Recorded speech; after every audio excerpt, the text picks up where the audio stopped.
You're watching Good Evening San Diego. Following the recent lawsuit, the National Association of Realtors has agreed to make some changes when it comes to a listing agent's commission. So starting next month, agents will no longer be allowed to offer a buyer's agent a fee on the multiple listing service, or the MLS, which agents use to share information about properties for sale.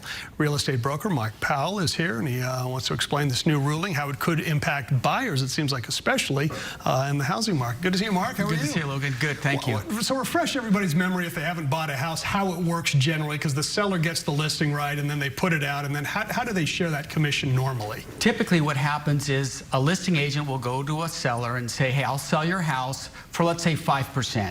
And of that 5%, I'm going to give 2.5% to any realtor that brings me a qualified buyer. Now, it doesn't matter if this realtor has 1 day experience or 30 years experience. If they bring that buyer, they get that 2.5% commission. But that's out the window. This is the biggest change in real estate in the last 100 years. And the seller would pay that 5%, and then both agents would split it 2.5, 2.5. That's correct. So what does this now do, especially for the buyers? Well, now the buyer has to actually negotiate with the buyer's agent their commission. So let's say they negotiate a 2% commission.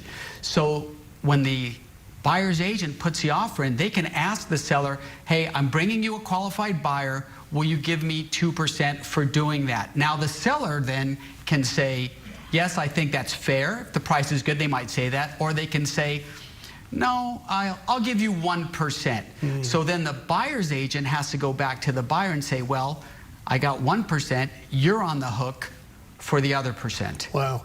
Do you think it will just kind of go as it has been, where it's like, hey, listen, if I'm getting 5, I give you 2.5. You're bringing me the buyer?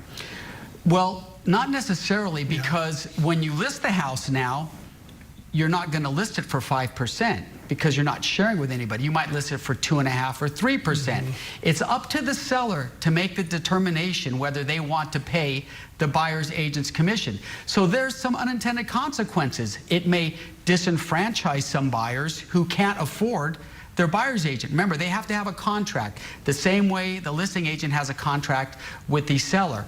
Or they may go in there and say, well, I can't afford you. I'm just going to go straight to the listing agent. Then you have something called a dual agency, where the one agent is now representing the buyer and the seller. That can be done. It's tricky, and in some states, it's not even allowed.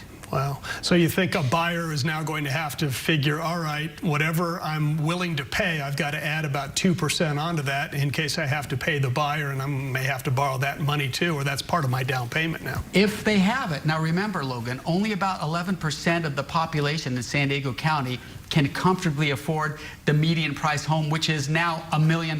We live in one of the most expensive real estate markets in the nation. So it might be tricky for those buyers that can't afford it. They're gonna have to work a deal out with their buyer's agent.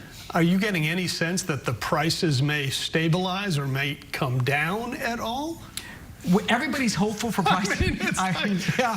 Where's the ceiling on this I'll thing? tell you what.